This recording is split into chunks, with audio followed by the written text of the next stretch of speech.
L'última comunicació del matí, a càrrec de Miquel Marquès Cintes, les 3 vides de la farinera de Sarangí, des Mercadal, Menorca. Miquel Marquès és tècnic de Patrimoni Històric del Consell Insular de Menorca i membre del grup de Patrimoni Industrial de l'Institut Menorquí d'Estudis. Llicenciat en Geografia i Història, completa la seva formació acadèmica amb un curs de postgrau d'arxivística i un de gestió cultural. Una de les seues línies d'investigació ha estat la industrialització i els seus efectes socials a la Llaor, Menorca, d'on és membre fundador del Centre d'Estudis Locals. Molt bon dia, moltíssimes gràcies a tots vostès. Com han comentat els que m'han precedit, molt agraïts des de Menorca per haver acceptat aquesta senzilla comunicació, però vull donar a conèixer aquestes 3 vides de la farinera de Sarangí del Mercadal, perquè realment ho són 3 vides. Veuran aquest passat industrial, un intent d'un espai comercial i ara aquest futur. Gràcies, disculpi. I aquest futur que descobrirem en el darrer moment d'aquesta exposició. Us convidam a veure Menorca. El punt vermell, prop del Mercadal, és la ubicació física de la farinera. Són imatges de la ubicació. Està just a mig quilòmetre abans d'arribar a la població del Mercadal. Són fotos ja de fa d'haver 8-10 anys. Per tant, aquí encara està bé, després ja veurem el que ha passat. I realment entenem que dins aquesta visió del conjunt de patrimoni industrial de Menorca, la farinera entenem que és una peça essencial. Una visió ràpida sobre el patrimoni industrial de Menorca, amb una fàbrica de teixits d'esport de Maó, però a finals del segle XIX realment el que predomina és la producció del calçat, manufactura bàsicament. Baix a la dreta, allà a Can Codina, primer una fàbrica de moneders de plata, però després de calçat, que possiblement seria el lloc idoni per un futur lloc expositiu per patrimoni industrial de Menorca. Veurem, se n'està parlant, però els anys passen. O també la pròpia elaboració dels moneders de plata, que fins a 1918-1920 va ser important per tot l'estat i fabricats bàsicament a Mallorca i a Menorca. Però a partir d'aquella caiguda de l'elaboració dels moneders de plata va ser quan va sorgir el món de la, per una banda, de la bijuteria. Jovellaria i Carreres en va ser un dels més importants i Catissa. Són les 2 grans empreses menorquines. Però també als mateixos temps es va reconvertir la indústria en frontisses. De fet, la producció de frontisses, bàsicament només tenim aquesta fàbrica actualment a Alaior, a Menorca, i un parell de petites fabricacions que hi ha al País Basc. I com no, vostès ho coneixeran, també la importància de la producció del formatge, el caserio, i després ja el formatge de Maó, típic de pagès. Arribant fins al Mercadal, com hem dit abans, és una imatge del segle XVIII, la importància dels molins de vent, no importa com intervó, aquests són del Mitjor Gran, de l'Aior, i el Mercadal. El Mercadal, ells tenien 3 molins de vent, dels quals se'n conserva l'estructura bàsica, cinter i torre, i un és un famós restaurant.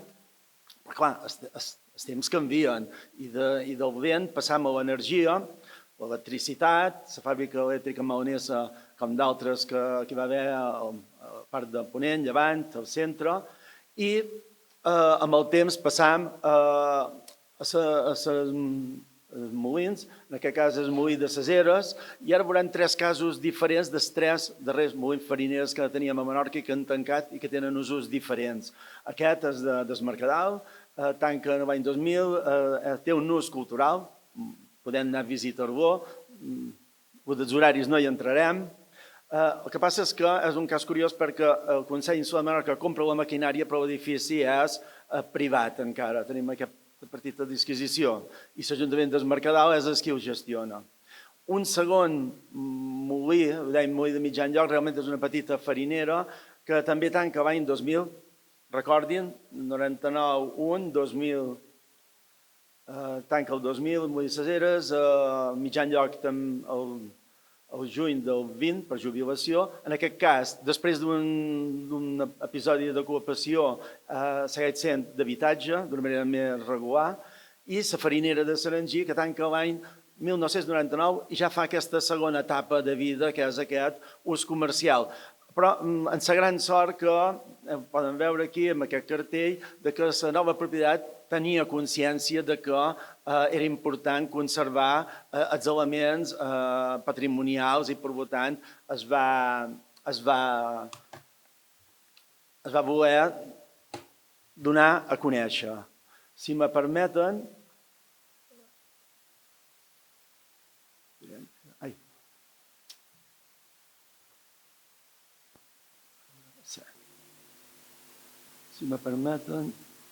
li robaré un minut. A l'impressionant treball de tot el conjunt de corretges que impulsen la maquinària de la farinera de Sarengí. Les corretges provocaven un joc mòbil constant, donant vida a tota la maquinària centenària de la fàbrica de farina. Mentre pels tubs de llenya hi circulaven la farina, el segó, els mitjans i la pols, tot allò que es produeix mentre es fa la neteja de la matèria primera.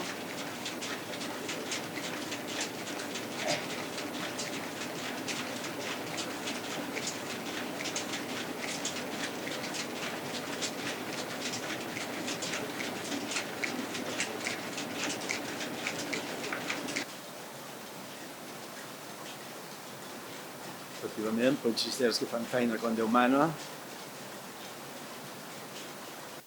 Ho deixarem aquí, tampoc no vam abusar. Bé, ara quan arribi a la difusió explicarem una mica alguns comentaris d'aquestes imatges que hem pogut veure. A Son encara estem a l'any 2009, ja ho veuen Shopping Center, però al costat posa un museu damunt la porta d'entrada, a la part principal d'on es conserva la maquinària. No importa explicar-ho, amb el sistema austro-hongarès, les tres fases de neteja de blat, impureses, trituratge del blat i després les màquines de compressió per arribar fins a tenir els mitjans, el segó i sobretot la farina d'una certa qualitat. Però després ja anem a lo important.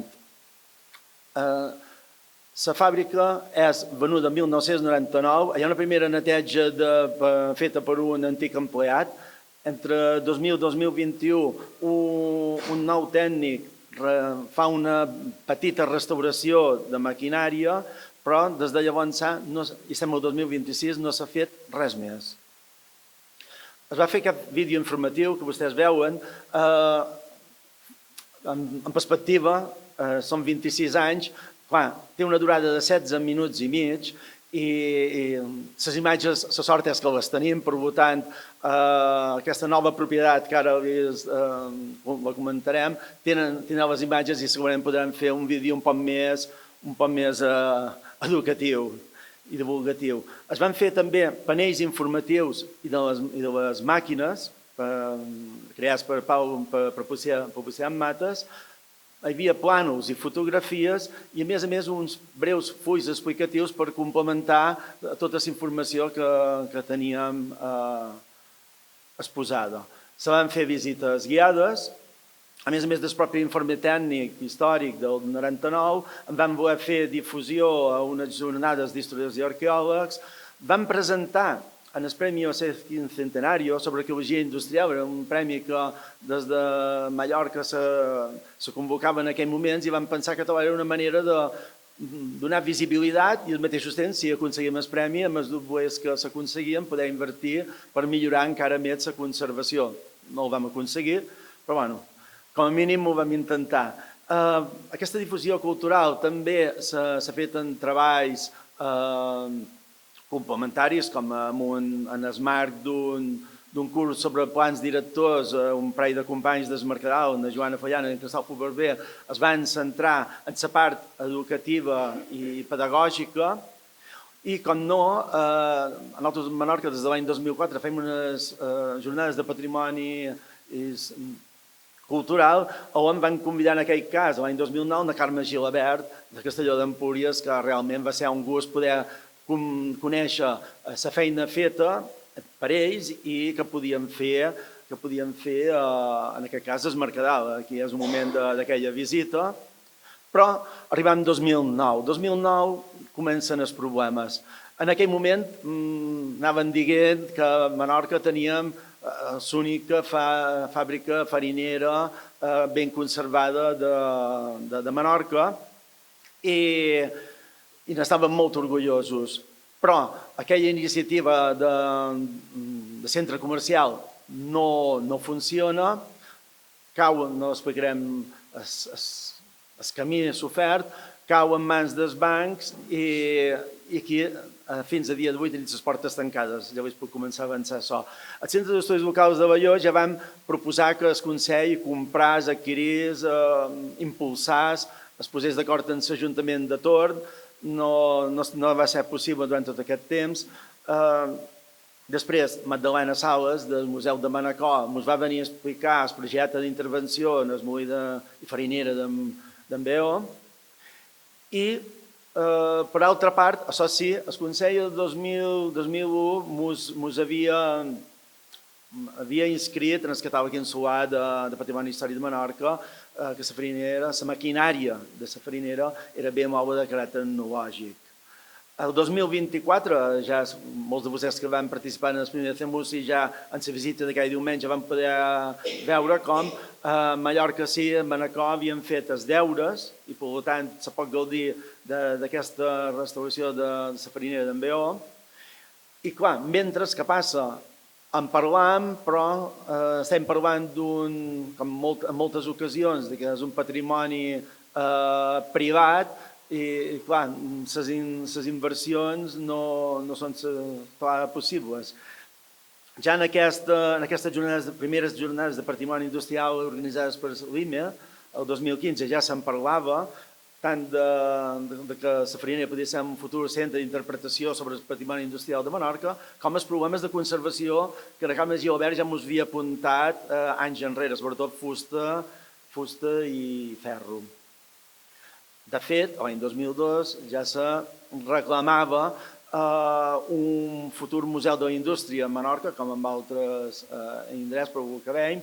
Sí, tenim una gran tradició industrial, però no conservem molt de patrimoni industrial, tant d'edificis com de patrimoni moble.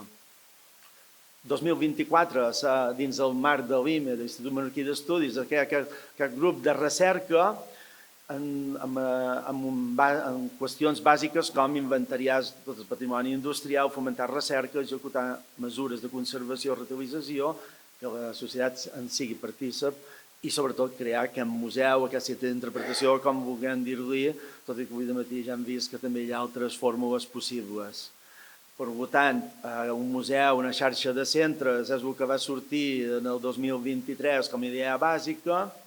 A partir també d'aquest grup de treball s'ha convocat l'elaboració de fitxes, en aquest cas és un petit fragment de la fitxa de la farinera de Sarangí, però clar, la vida segueix i la propietat, en aquest cas el banc, posen a la venda la farinera 2023 per modi preu d'1,8 milions d'euros. La propietat actual és un poc, a vegades cercar les coses és un poc difícil. Realment, Coral Homes, si ho cerquen per internet, van haver de cercar, estic parlant com a treballador perquè havien de fer contacte, no hi havia manera.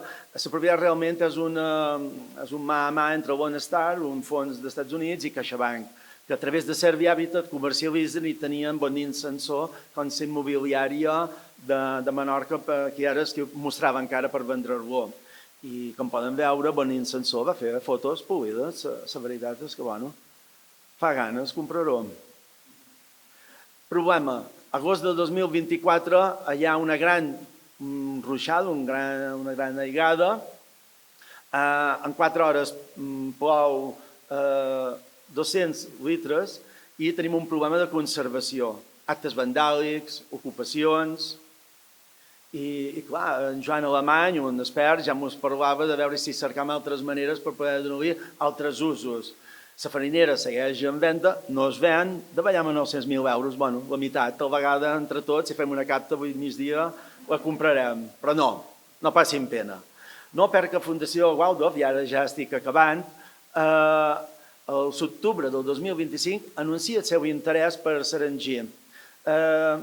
Ells ho proposen i la pensen comprar. Ja us puc avançar que estan pràcticament a punt de comprar-ho, m'ho van confirmar la setmana passada, i bàsicament tindran 3 usos. Aquest lloc per a escola pedagògica Waldorf, per una altra banda, el manteniment de la pròpia farinera i tota la maquinària, i al mateix temps que això sigui un centre cultural obert a tota la ciutadania, no només perquè hi ha una fundació darrere i tanqui en les portes de Menorca, ara hi ha un debat molt important en relació als camins públics, privats, si tancam, si no tancam.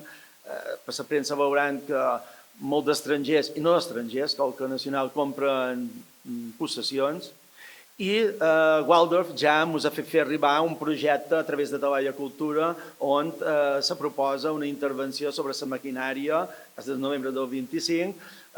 Parla més de conservació, accions mínimes de conservació, restaurar allò més necessari, intervenció sobretot sobre fusta, metall i teixits i cuir.